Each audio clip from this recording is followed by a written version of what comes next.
chantera ces cantiques. Alléluia.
Ce matin encore, nous voici devant toi, Seigneur, où nous voulons proclamer ta divine puissance.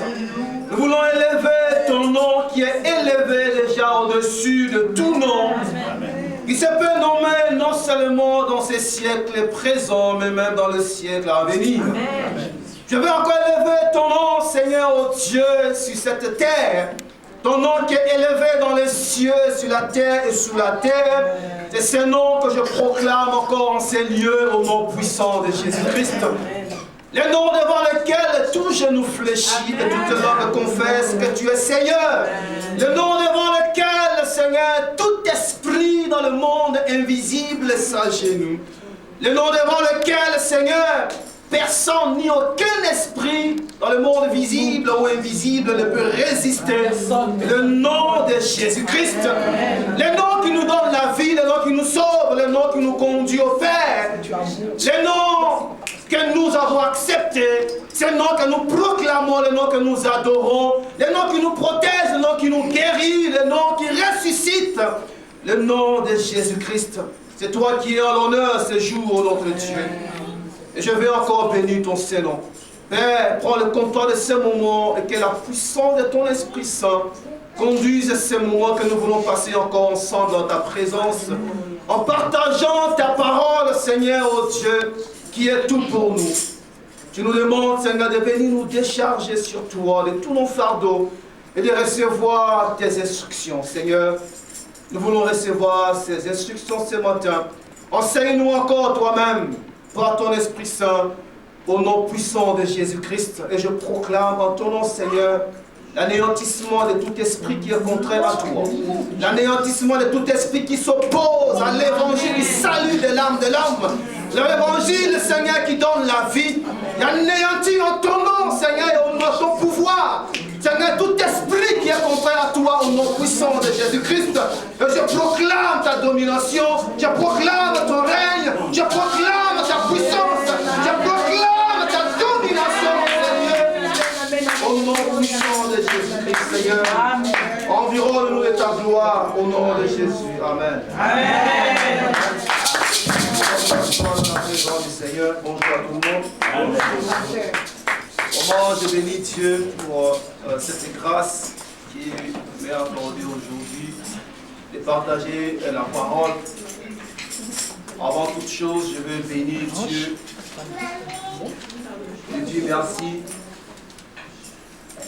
vraiment pour le pasteur Paul Daniel, le serviteur de Dieu qui aime Dieu. Amen. Amen. Amen. Établi par Dieu, ainsi avec son épouse. Il me permet donc de vous transmettre les salutations d'abord du président de la fédération. Amen. Qui a été ici le dernier. Voilà. On était avec lui hier soir dans un cadre d'une réunion de prière et témoignage. Il a dit de transmettre déjà dans les salutations de la fédération à toute l'église et aussi particulièrement les salutations et son épouse Michel à l'église de son pasteur. Amen, amen. Donc vous avez les salutations dans notre président de la fédération, le pasteur Guy Rémy, qui était là dimanche dernier. Et aussi, je vous transmets dans les salutations du collège des représentants, dont le responsable dans l'église que je représente aujourd'hui avec la servante de Dieu. L'hôtel de Dieu donc, qui est à Ressorangis, parce que nous sommes un collège de responsables travaillant en collégialité. Et aujourd'hui, nous sommes deux qui sommes là. Les autres vous saluent. C'est en leur nom que je vous transmets dans ces salutations. Amen. Amen. Donc, je bénis Dieu au moins pour ce qu'il fait avec nous aussi dans le cadre de la fédération. Lui qui permet aujourd'hui que dans le cadre de cette fédération, nous puissions aussi poursuivre et défendre la parole de la vérité. Amen. C'est ce qui est vraiment important et ce qui nous unit et ce qui nous, en tant que communauté au terre de Dieu, nous a convaincus pour aller aussi faire partie de cette fédération qui en réalité défend la vérité sans compromission. Amen. Amen. Et donc en tant que serviteur de Dieu et aussi ayant reçu de Dieu une vision en ce qui concerne l'œuvre, particulièrement pour nous dans le cadre de la mission globale qui est en réalité le salut de l'âme de l'homme. Dieu nous a révélé particulièrement un message qu'il veut communiquer et qu'il est en train de communiquer à son Église, qui porte sur la parole véritable. Et l'œuvre qui est conduite par les hommes que Dieu a choisis sur la terre pour accomplir cela, ça s'appelle la saison de la foi pure. Amen. L'église, notre église s'appelle l'autel de Dieu, donc on rétablit l'autel de Dieu, comme le pasteur nous disait. C'est l'autel de Dieu, effectivement, cet autel qui a été rétabli, donc pour permettre maintenant que le peuple reçoive la parole de vérité. Et l'œuvre que nous conduisons par sa grâce s'appelle la saison de la foi pure. Pourquoi saison de la foi pure? Ce n'est pas une nouvelle saison qui vient sur la terre, mais simplement Dieu veut que son peuple, que toute l'Église, que tous les chrétiens du monde entier, que le serviteur de Dieu réalise et qu'ils comprennent aujourd'hui qu'il y a quelque chose, un moyen par lequel Dieu a mis en place pour ramener l'homme à lui, qui s'appelle la foi. Et aujourd'hui, malheureusement, qu'est-ce que nous constatons?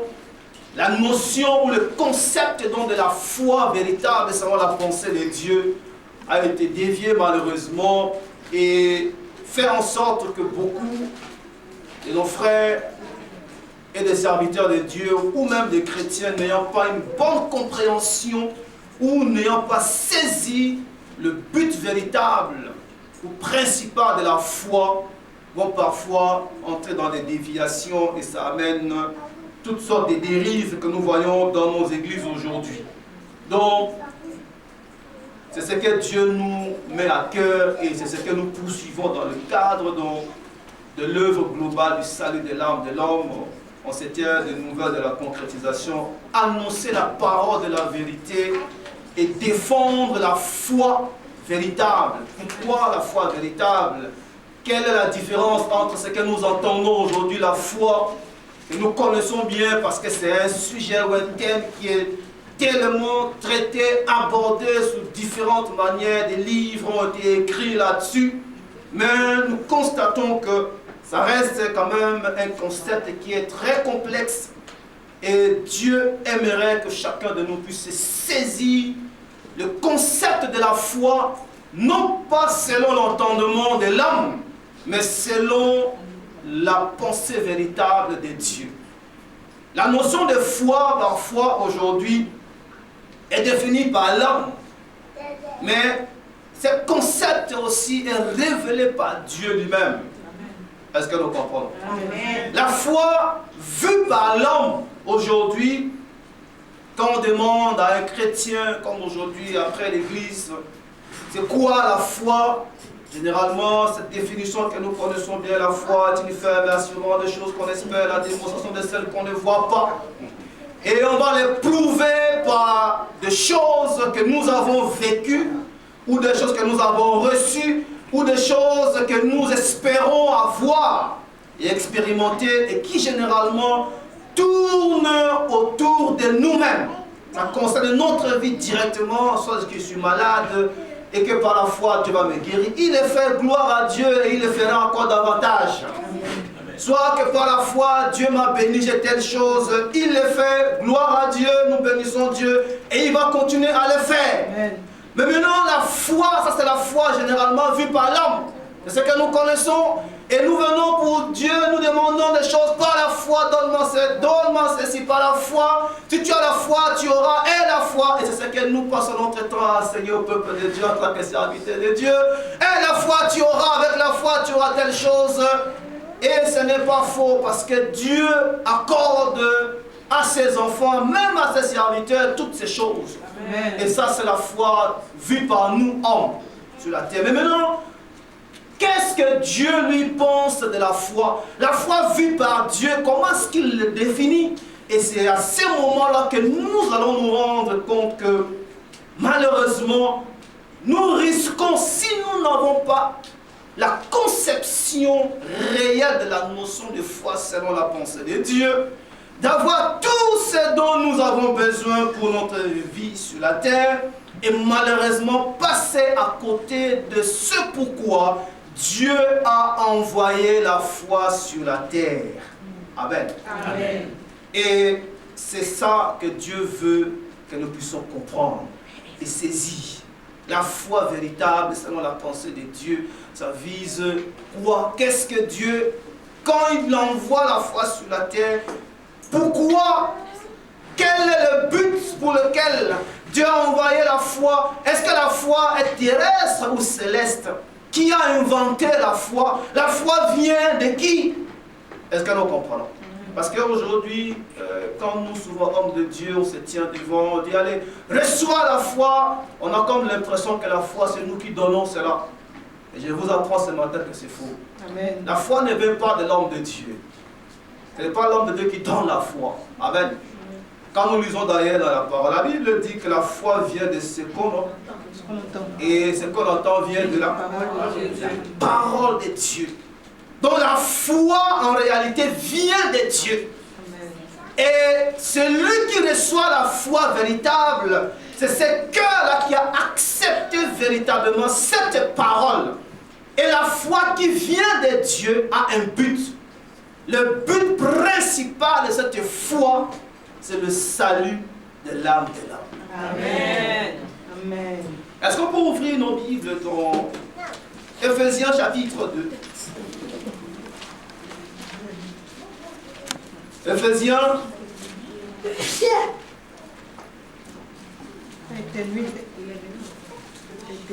chapitre 2.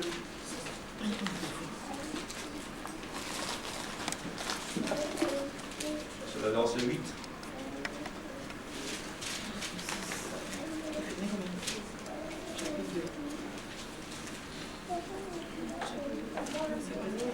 Ephésiens chapitre 2, verset 8.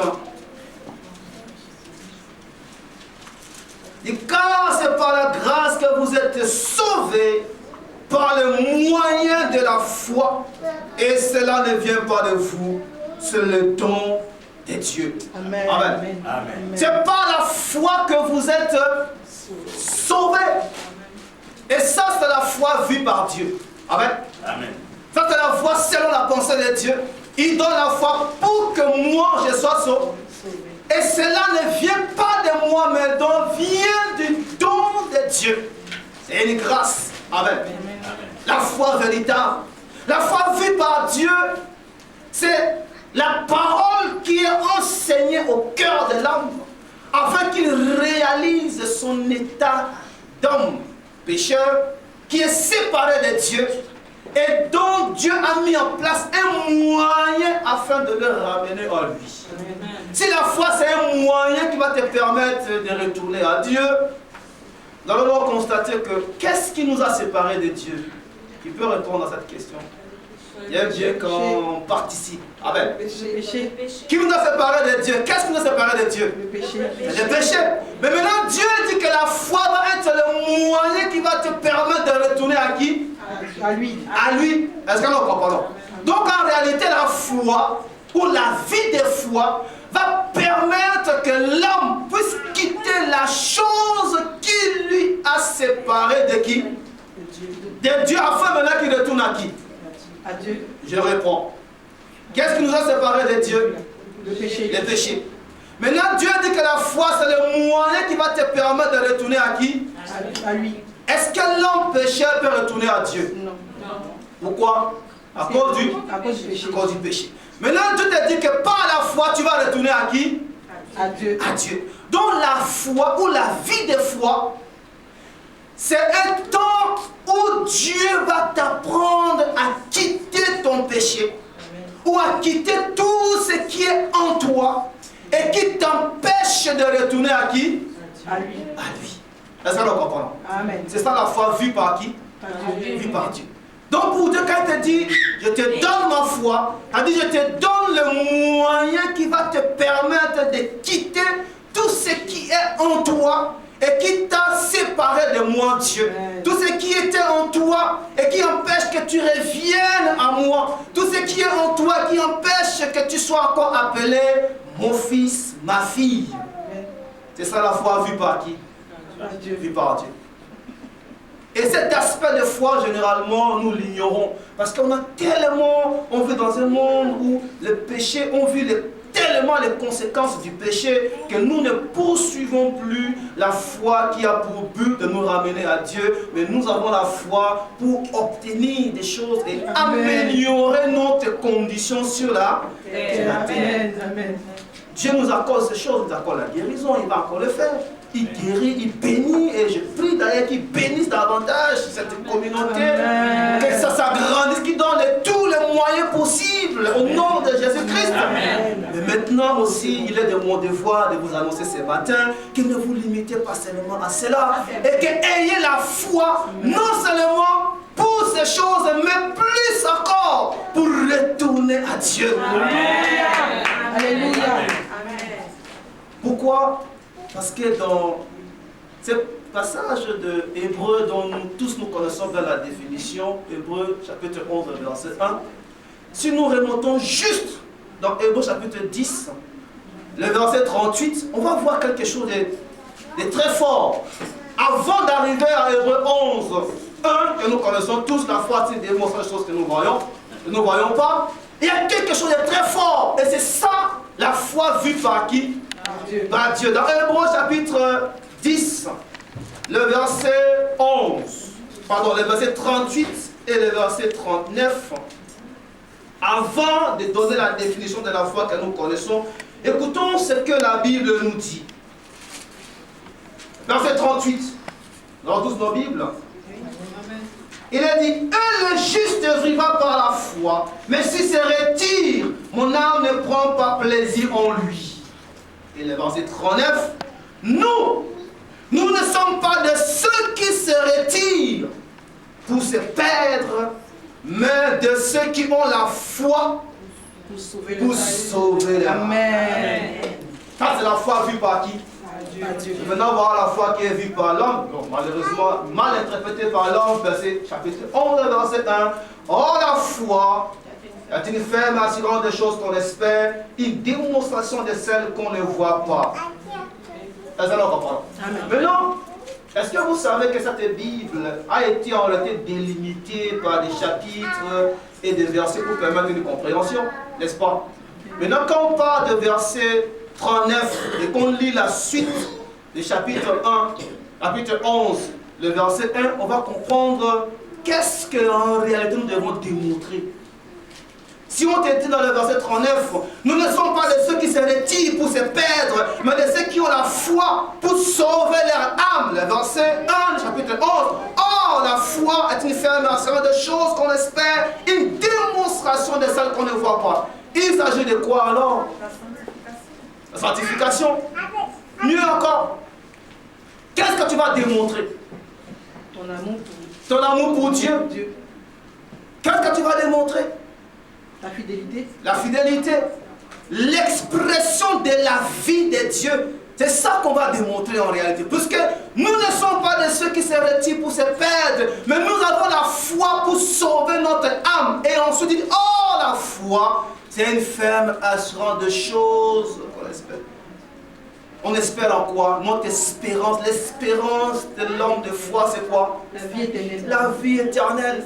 Donc j'espère en cette vie éternelle. J'ai saisi la vie éternelle par la foi et je vais la démontrer maintenant dans le monde visible. Parce que je vis dans un environnement où il y a des gens qui n'ont pas la foi. Oh, moi j'ai une espérance et mon espérance c'est la vie éternelle. J'ai saisi la vie éternelle par la foi et je vais maintenant la démontrer. Donc, la démonstration va se faire par quoi? Par tout ce que nous avons cité. Ma fidélité à Dieu, mon obéissance, ma soumission, la vie de la sanctification. On va voir une démonstration. On va te demander, mais pourquoi tu es comme ça? Tu pardonnes toujours à tout. Tu n'injuries pas. Pourquoi tu es comme ça? En fait, tu es en train de démontrer sur la terre la vie de Dieu. C'est ça la démonstration de la foi. Et ça, c'est une définition de la foi qui est vue par qui? Par Dieu. Et Dieu aimerait que chacun de nous saisisse cela. La foi qui est vue par Dieu. C'est différent de la foi que nous avons conçue. Mais, je le redis encore, Dieu nous accorde toutes choses aussi sur la terre par quoi? Par la foi. Est-ce que nous comprenons? C'est pour ça que je dis que non, pour tout ce qui concerne notre vie sur la terre, faisons connaître à Dieu. En tant qu'homme de foi, je prie, je suis malade, je prie Dieu. Il me donne la guérison. Amen. Mais je sais que ma foi ne se limite pas là. Amen. Pourquoi? Parce que même s'il ne me guérit pas, j'ai une espérance. Amen. La finalité de ma foi, c'est la vie éternelle. Amen. Seigneur, bénis-moi. S'il me donne gloire à Dieu, je vais continuer à soutenir le Dieu et avancer avec lui. Mais s'il ne me donne pas, je ne m'arrête pas là parce que Hébreux 10, verset 39 m'a dit, je ne suis pas de ceux qui se retirent pour perdre leur âme. Non, mais j'ai la foi pour sauver mon âme. Si j'ai pris du Seigneur, donne-moi. S'il me donne gloire, s'il ne me donne pas, je ne vais pas me retirer de la vie.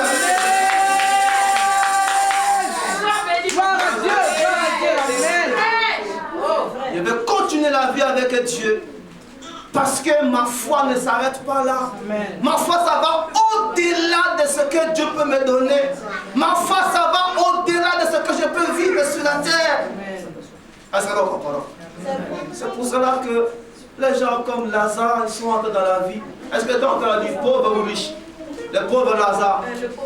Il est entré comment? Il était comment? Pauvre ou riche? Pauvre, il est entré où? Dans le sein d'Abraham. Mais Abraham, que nous citons bien homme de Dieu, est-ce que tu es riche? Abraham était riche. Abraham était béni. Il est riche. Mais il est aussi entré où? Dans le royaume. Parce que c'est lui qui dit que non, mais il arrive et dit que non, Abraham poursuivait la cité dont Dieu est l'architecte et le comte. Quand il est arrivé sur une terre que Dieu lui a donnée, il regarde, il dit que non, c'est bien, tu m'as donné ces lieux, mais ce que je poursuis, c'est quelque chose qui n'est pas sur la terre. Amen. Donc tu peux être riche et entrer dedans, tout comme tu peux être pauvre et entrer dedans, mais il faut seulement que tu comprennes la notion de foi qui est vue par qui? Par Dieu. Est-ce que nous comprenons? Si tu as la notion de foi qui est vue par Dieu, tu peux avoir tout sur la terre, mais tu ne vas pas t'attarder là-dessus. Tu vas poursuivre, comme le père de la foi Abraham, la cité céleste. Amen. Tu ne peux aussi rien avoir sur la terre, mais tu ne vas pas t'attarder là parce que tu sais que j'ai une foi qui est vue par Dieu et il me l'a communiqué par sa parole. Je suis là pour entrer dans cette foi et cela ne dépend pas de ma condition sur la terre. Riche ou pauvre, blanc ou noir, petit ou grand, papa ou maman, enfant petit. Non, mais j'ai une foi pour sauver mon âme. Amen. Amen. C'est en réalité ce que Dieu veut que nous puissions comprendre et saisir. Amen. Amen. Mais ce matin, je vais nous poser une question que Christ a posée à un moment aux disciples. Pour notre réflexion de ce matin, la notion de foi est tellement vaste que si on se met à parler, on peut parler des heures, des années, des mois. Amen. Amen. Mais ce matin, je vais nous poser une question. C'est dans Matthieu chapitre 16. C'est Christ qui parle. Et cette question, généralement, nous avons souvent même posé aux gens du dehors. Mais on va voir que Christ a posé aux gens avec qui il parlait, les gens à qui il a donné la parole. Et donc, comprenons une chose, frères et sœurs, que la foi véritable commence dans le cœur d'une personne qui a reçu la compréhension claire de la personne de Jésus-Christ. Amen. Si tu n'as pas reçu la compréhension claire de la personne de Jésus-Christ, ta foi donc, ou ta vie des fois a mal commencé et donc tu ne pourras pas vaincre comme Jésus-Christ. Avant d'arriver dans Matthieu chapitre 16, on va lire 1 Jean chapitre 5, le verset 4 et 5. 1 Jean 5, 1 Jean chapitre 5, le verset 4 et le verset 5. Il dit, parce que tout ce qui est né de Dieu triomphe du monde, et la victoire qui triomphe du monde, c'est notre foi. Le verset 7. Qui est celui qui a triomphé du monde? Sinon celui qui croit que Jésus est le Fils de Dieu. Amen. Tout ce qui est né de Dieu triomphe du monde. En réalité, le Seigneur veut que nous puissions comprendre une chose. Que pour entrer dans la foi véritable, pour recevoir la foi, je dirais dans sa globalité, c'est-à-dire avoir la foi vue par Dieu, et aussi la notion de foi par laquelle Dieu peut nous accorder tout sur la terre, il faut que tu aies la compréhension véritable de la personne de Jésus-Christ. Ça commence par là, parce qu'il dit ceci, qui est celui qui a triomphé du monde, sinon celui qui croit que Jésus-Christ est le Fils de Dieu. Le Fils de Dieu. Et c'est cette révélation que Pierre a eue quand Christ a posé la question à un moment de la marche avec lui. Il s'est arrêté, il a posé la question aux disciples pour leur dire, qui dites-vous que je suis? Vous. Il demande. Et cette question, il ne l'a pas posée aux païens, il ne l'a pas posée à ceux du dehors, mais il l'a posée à ceux à qui il a donné la parole. C'est pour cela que ce matin, il te pose la question, qu'est-ce que tu dis de Jésus-Christ? Qui est Christ pour toi? Qui est Christ pour toi ce matin? Il est qui? C'est vrai, je mets une parenthèse pour dire que cette question en réalité est posée au cœur. Je ne la pose pas à l'intellect, mais une question qui est posée au cœur. Parce que si on pose à l'intellect, si on fait passer le micro, chacun va avoir une réponse à donner. Amen. Et ce sera une bonne réponse. Jésus-Christ est le Sauveur, il est le Seigneur, il est le Libérateur, il est le Guérisseur, il est tout. Tout ça qu'on peut citer. Mais est-ce qu'on peut répondre ce matin avec notre cœur? Qui est Christ? Qui dites-vous que je suis? Dans Matthieu chapitre, on va lire Matthieu chapitre 13. Oh, pardon. Chapitre 16 à partir du verset 13.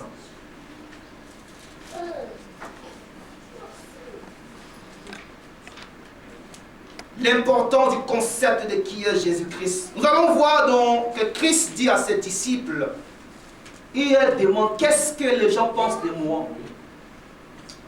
Et ils vont répondre. Et c'est à ce moment-là qu'on va réaliser l'importance de ce concept de qui est Jésus-Christ pour chacun de nous.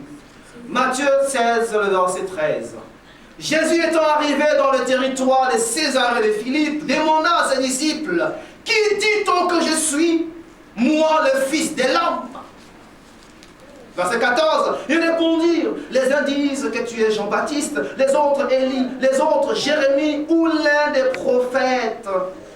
Et vous, verset 15, leur dit-il, qui dites-vous que je suis? Simon Pierre répondit, tu es le Christ, le Fils du Dieu vivant. Jésus, répondant à la parole, lui dit, tu es heureux, Simon, fils de Jonas, car ce ne sont pas la chair et le sang qui t'ont révélé cela, mais c'est mon Père qui est dans les cieux. Et moi, je te dis que tu es Pierre, et que si cette pierre, je bâtirai mon église, et que les portes du séjour des morts ne prévaudront point contre elle. Amen. Amen. Jésus pose la question. Qu'est-ce que les gens pensent de moi? Qu'est-ce que les gens disent de moi? En réalité, le Seigneur veut voir la conception que les hommes ont de lui, dehors, les gens qui sont dehors là. Qu'est-ce que les gens disent de Jésus-Christ, de ton Jésus? Ton Jésus que tu sais, ton Jésus que tu aimes, ton Jésus que tu chéris, ton Jésus que tu adores. Qu'est-ce que les gens pensent de lui? Et on dit que non, ils disent que tu es un prophète, Élie, ou Jérémie, ou l'un des prophètes. Et ça, Christ veut que tu comprennes ce matin. Ça, c'est une réponse qui vient de qui? Des gens du dehors. Par rapport à quoi? C'est par rapport à ce que ces gens voient. Et ça, c'est une réponse qui montre l'ignorance sur la personne de Jésus-Christ. Parce qu'au fond, Christ n'est pas un prophète. Alors, Christ n'est pas Élie, il n'est pas Jean-Baptiste, il n'est pas Jérémie. Il est plus que cela, Jésus-Christ. Il est Dieu. Amen. Alors, Amen. il est Dieu. S'il est comparé à un prophète, c'est-à-dire il est le prophète des prophètes. Amen. S'il est comparé à un pasteur, il est le pasteur des pasteurs parce que c'est lui qui fait les pasteurs. Amen. S'il est comparé à un docteur, c'est qu'il est le docteur des docteurs. Amen. Parce qu'il n'est ni docteur, ni prophète, ni pasteur, ni évangile, mais il est tout. Amen. C'est ce que Paul dit, qu'il est descendu, il s'est subdivisé. Et une partie de lui est pasteur, une autre partie est prophète, une autre partie est docteur, une autre partie est évangéliste. Donc, dire qu'il est un évangéliste, c'est limiter Jésus-Christ. Dire que Jésus-Christ c'est Jérémie, en réalité, c'est limité par rapport à une action que Dieu a permis qu'à un moment sur la terre, un homme sur la terre puisse se manifester par plus grâce la puissance de Dieu. Mais Jésus-Christ c'est plus que cela. Dans la foi véritable, ta foi va commencer lorsque tu as la compréhension de une révélation de la personne de Jésus-Christ. Quand tu dis que Christ c'est Jérémie, ça veut dire que non, en fait c'est un prophète. Et pour toi, c'est un faiseur de miracles. C'est-à-dire que ça s'arrête là. Il te donne des paroles, des connaissances. Il te donne des choses que tu veux entendre. Il annonce des paroles prophétiques sur toi que tu auras. Et donc pour Christ, c'est ça. Christ, ça sert à quoi? Jésus-Christ, c'est celui qui m'est béni. C'est que tu as une vision très limitée de Christ, de Jésus-Christ, dont ta foi aussi est limitée. Jésus-Christ, c'est Jean-Baptiste. Jésus-Christ, c'est Jérémie. Parce qu'on limite qui? Jésus. Il est plus que cela. Et le Seigneur, après avoir entendu ce que les disciples ont dit, il se tourne maintenant vers ce que les gens ont pensé de lui. La réponse des disciples, il en vient maintenant donc au verset 15. Il a dit, mais c'est bien, tout ce que vous avez dit c'est bien, mais ça c'est ce que les gens pensent de qui? De moi. Mais vous, toi qui écoutes ce matin, toi qui as été toujours avec moi, toi qui as été toujours là, qui entends cette parole, qu'est-ce que tu dis que je suis pour toi? Amen. Amen. Ça, c'est ce que les gens ont dit. Mais toi-même, qu'est-ce que je suis pour toi? Qu'est-ce que je représente pour toi? Et on se rend compte que ça n'a pas été facile, hein?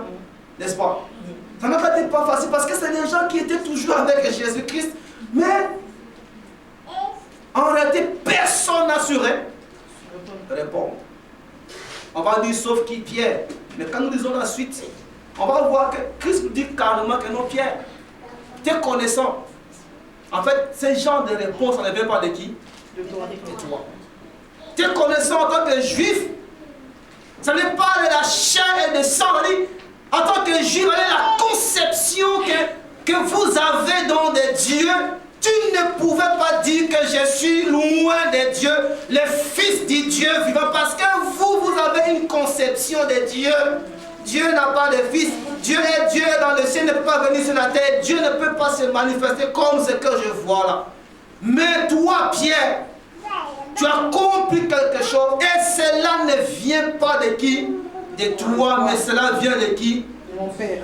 En réalité, la révélation sur la personne de Jésus-Christ, il n'y a que Dieu qui peut te donner cela. C'est la personne. C'est Dieu. Et généralement, ce qui nous bloque à entrer dans cette révélation de la personne de Jésus-Christ, c'est toutes sortes de connaissances que nous avons amassées nous-mêmes et nous pensons sur la personne de qui? De Jésus-Christ. C'est pour cela que, effectivement, les gens peuvent carrément, facilement dire que non, tu es Jean-Baptiste, Élie, un autre prophète. Mais en fait, tout, sauf qui? Sauf la personne de Jésus-Christ qui va te permettre d'entrer dans la vie véritable. Amen. Ça, nous l'ignorons. Et malheureusement, c'est cette mauvaise compréhension qui fait souvent que l'ennemi, maintenant, se servant de l'ignorance de beaucoup d'enfants de Dieu, il va venir et le focaliser seulement sur un aspect de ce que Christ est et qu'il peut faire dans la vie de la personne sur la terre et l'empêcher d'entrer dans le but pour lequel Dieu l'a envoyé sur la terre. Parfois, ça fait des années, des mois que nous nous sommes donnés au Seigneur et on ne sait pas pourquoi souvent on va à l'église. Vrai ou faux? Vrai. On ne sait pas. Pourquoi tu pars à l'église? Parfois les gens viennent parce qu'il y a un bon groupe qui chante bien, parce que le pasteur prêche bien. Gloire à Dieu. Parce que la sœur chante bien. Parce qu'il y a un genre, il y a quelque chose qui t'attire à l'église, mais ce n'est pas Dieu. Ah, ça n'en comprend pas. Il y a quelque chose qui nous attire souvent à l'église, mais ce n'est pas Dieu. C'est vrai que Dieu aujourd'hui, nous sommes devenus pécheurs, nous sommes éloignés de Dieu. Et pour nous ramener souvent à Dieu, Dieu peut utiliser quelqu'un d'autre, il peut utiliser un moyen. Pour d'autres, ils sont venus à Dieu parce qu'ils étaient malades, Dieu les a guéris. Gloire à Dieu, ils sont venus. C'est un moyen que Dieu a utilisé. Pour d'autres, ils étaient riches, d'un coup ils ont tout perdu. Dieu les a appelés, ils sont venus maintenant pour que Dieu me donne. Et finalement, Dieu l'a appelé quand c'est pour la vie que je t'ai appelé. Amen. Alors, Amen. pour d'autres encore, on est venu parce que je voulais un mariage. Ok, c'est bien, arrive, ma fille, assieds-toi. Mais je vais t'apprendre, moi, est-ce que tu sais ce que moi je veux pour toi? Amen. Et il t'apprend maintenant ce qu'il veut pour toi. En fait, beaucoup ne sont personne, et je vous annonce d'ailleurs, moi-même y compris, personne n'est jamais venu à Dieu. Il s'est levé, celui dit que non, je m'en vais chercher Dieu pour la vie éternelle. C'est faux, personne ne vous trompe. Amen. Amen. Parce que personne ne connaît qui? Dieu. La Bible dit que nous avons perdu la connaissance des choses de l'Esprit de Dieu. Donc à chaque fois, toute personne qui à un moment s'est retrouvée comme on est là aujourd'hui, chrétien ou serviteur de Dieu, on a un moment, nous sommes venus au Seigneur avec un but. Amen. Qui n'est pas le but de Dieu. C'est le but de la terre. Amen. C'est la vérité. Amen. Vrai ou faux? Amen. Moi, pourquoi je suis en premier? Je ne suis pas venu pour dire donne-moi la vie. Je suis venu pour autre chose. Et c'est dedans que Dieu m'a dit oh, cette chose-là met d'abord de quoi? Écoutez. Et la foi véritable, ça commence quand tu as compris maintenant la personne de Jésus-Christ, le Fils du Dieu vivant. Qu'est-ce que cela signifie? Pour finir, le Fils du Dieu vivant, quand Pierre y a dans cette réponse, ça veut dire que, en fait, tu viens de Dieu qui vit, qui est vie, et qui aussi va faire de moi fils de Dieu comme toi. Amen. Et c'est ça le début de la foi véritable. Et ce n'est pas trop tard. Si nous sommes venus nous aventurier dans l'église du Seigneur et qu'on a amené des choses où on veut des choses, où on veut obtenir des choses, ou même parfois on veut seulement faire du spectacle, on veut se faire voir. En fait, Dieu ne te condamne pas pour soi. Parce qu'il sait que c'est ce que nous sommes devenus. Parfois on vient, on veut se faire voir, on veut prouver qu'on a quelque chose qu'on veut montrer, tout ça. En fait, Dieu ne te condamne pas pour ça, mais il te parle. Il te dit que non, viens et assois-toi avec ces choses. Voici maintenant moi ce que je veux pour toi. Amen. Très souvent on arrive, on dit je veux. Mais est-ce qu'on s'est déjà posé la question, Seigneur, qu'est-ce que toi tu veux me donner? Amen. Dis, donne-moi, oui. Mais maintenant, changeons un peu la question et demandons à Dieu, Seigneur, qu'est-ce que toi tu veux me donner? Et on va se rendre compte que Dieu n'a qu'une seule chose qu'il veut donner à l'homme, la vie. Amen. Et cette vie a tout et peut tout. Amen. C'est lui qui a la vie, il a Dieu. Et si tu as Dieu, tu auras l'argent. Si tu as Dieu, tu auras le mariage. Si tu as Dieu, tu auras la guérison. Amen. Si tu as Dieu, tu auras tout. Mais le diable, qu'est-ce qu'il fait? Il veut te dire que l'on vient recevoir le mariage sans Dieu. Ça ne marche pas. Donc la personne de Jésus-Christ, cette révélation de la personne de Jésus-Christ, quand tu l'as bien saisi, qui est Christ pour toi? Le Christ loin de Dieu, le Fils du Dieu vivant, c'est lui qui est venu du Père, qui est vie et qui a pour but principal de me ramener à lui. Donc c'est par lui que moi aussi je vais devenir fils de Dieu et je vais retourner dans la vie avec qui? Avec Dieu. Et c'est ça en réalité l'objectif final de notre foi, ou du moins de notre vie de foi sur la terre avec Dieu. Amen. Amen. Amen. Et en réalité, c'est ce que Dieu veut que nous puissions comprendre et saisir. La foi vue par Dieu et la foi vue par qui? Par l'homme. La foi qui est vue par Dieu commence véritablement quand tu as la compréhension véritable de la personne de Jésus-Christ. Dis que Christ est tel, tu le limites. Tu le limites par rapport à ta situation, par rapport à ta condition, par rapport à Christ est tout pour moi. Il a fait quoi? Il m'a béni, il m'a donné ceci, il m'a donné cela. Mais il n'est pas tout. Parce qu'il est tout celui qui donne la vie. Amen. Amen. Christ, c'est Jérémie, ça veut dire qu'il peut faire seulement des miracles, donner des paroles, des prophéties, et s'arrête là. Non, Christ est plus que cela. Mais maintenant, quand tu as cette bonne compréhension qu'il est le Fils de Dieu vivant, c'est-à-dire qu'il est venu pour faire de moi aussi fils comme lui. Amen. À ce moment-là, que le passage que nous avons lu au début de 1 Jean, chapitre 5, le verset 4, tu vas maintenant naître spirituellement et correctement. Parce qu'il y a des naissances qui ne sont pas correctes aujourd'hui dans l'église. Les gens qui naissent souvent, on dit, ils sont déjà nés, morts-nés. Enfin, spirituellement parlant. Parce qu'au départ, il a une mauvaise compréhension de qui est Christ. On lui a dit que non, Christ c'est lui qui donne les mariages. Il arrive, on lui donne les mariages, et c'est ça pour lui Christ. C'est quelqu'un qui est déjà né mais mal. Amen. Il ne peut pas vaincre le monde. Quand on va commencer à avoir des problèmes, il ne saura pas faire face à ces problèmes dans le monde. Or, la Bible nous dit dans cette phrase que nous avons dit que tout ce qui est né de Dieu triomphe du monde. Et la victoire qui triomphe du monde, c'est notre foi. Et qui a triomphé du monde, si ce n'est celui qui croit que Jésus-Christ est le Fils de qui? De Dieu. Qui est Christ pour toi? Amen. On va arrêter là pour aujourd'hui. Amen. Amen. Alléluia. Amen. Que Dieu vraiment soit béni. Pour vous tous, amen. Amen. Et je crois que Dieu veut maintenant faire naître des fils de Dieu qui vont être capables, des fils de Dieu qui vont être capables de vaincre, de triompher par leur foi, qui ont la foi non pas seulement qui est limitée par rapport à leurs conditions sur la terre, mais qui ont la foi dans la globalité qui va permettre non seulement d'abord de recevoir la vie et de retourner à Dieu, mais d'avoir aussi la foi qui va permettre que Dieu puisse accorder tout ce dont il a besoin sur la terre sans se détourner du but principal de la foi. Amen. Amen. On va prier. Amen. Amen.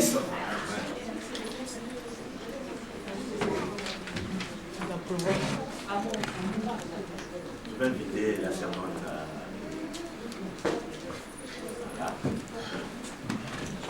Voilà, un petit commentaire. Amen. Amen. Je bénis vraiment Dieu qui nous a permis vraiment d'être là au milieu de vous. Amen. Tous nos frères et sœurs en Christ, que nous ne connaissions pas, mais que nous aimions sans connaître. Amen. On avait déjà entendu parler de votre pasteur et tout. Nous sommes dans la même fédération en fait. Amen. Et tout, j'ai lu son témoignage et j'ai vu la toute puissance de l'Éternel. Amen. Vraiment, je bénis Dieu pour ce message sur la foi, qui est vraiment un message très important que nous devons comprendre vraiment avec nos cœurs. Parce que aujourd'hui, on entend tellement de messages qui sont dénués de Christ, c'est-à-dire Christ n'est pas au centre, la croix n'est pas au centre, mais qui centrent vraiment chaque personne sur sa vie ici-bas. Et comme le prophète l'a dit, c'est pas mauvais, Dieu donne. Mais est-ce qu'on se rend compte que Dieu donne même à ceux qui ne le connaissent pas? Amen. Il garde même ceux qui ne le connaissent pas. Donc alors nous sommes enfants de Dieu, pourquoi? C'est ça, c'est par rapport à cette vie du Seigneur que nous devons porter, démontrer partout. Nous sommes, je bénis Dieu parce qu'il y a beaucoup d'enfants ici, vraiment, et ce sont ces enfants-là qui, eux, vont vivre, grandir dans la foi véritable pour vaincre l'esprit du monde, qui ne soit pas emporté comme on peut voir aujourd'hui. Donc c'est très important pour nous, les parents et tout ça, d'entendre la parole de vérité qui va permettre à nos enfants d'être protégés de tout ce qui se passe. Parce que le but de l'ennemi, c'est d'empêcher les gens d'entrer dans le royaume. L'ennemi, si on réalise qu'en fait l'ennemi, il s'en fiche complètement, excusez-moi, de nos voitures, maisons, tout ça. Même s'il touche ta voiture, parce que peut-être il voit que ta voiture est dans ton cœur, s'il touche ça, c'est pour t'empêcher de continuer à marcher. Amen. C'est un esprit, il n'a que faire de toutes ces choses matérielles. Mais tout ce qu'il veut. Donc quand on a compris vraiment qui est la personne de Jésus-Christ, on va vraiment appliquer dans nos vies le Matthieu 6,33, chercher premièrement le royaume. Et toutes les choses vous seront données par Dieu. C'est-à-dire toutes ces choses éphémères, passagères, Dieu va nous les donner juste pour notre vie sur la terre. Mais notre objectif, notre espérance, l'espérance de l'homme de foi, c'est le royaume des cieux. Amen. Amen. Amen.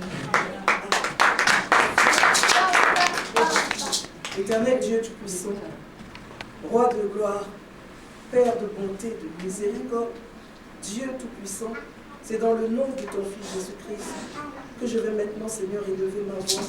Je te bénis, Seigneur, qui est comme toi, mon Dieu. Tu es puissant, Seigneur. Tu appelles tes enfants et tu les sauves. Nous te bénissons car nous n'avons rien mérité.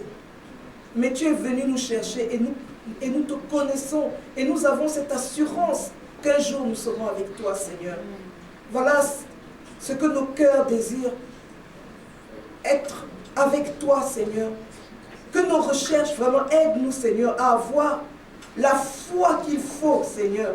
Pour que les désirs de nos cœurs, les envies de nos cœurs, nos poursuites, Seigneur, soient la cité céleste. Merci, Seigneur, tu nous enseignes à remettre les choses à leur place. Parce que tu as envoyé Jésus pour venir nous sauver.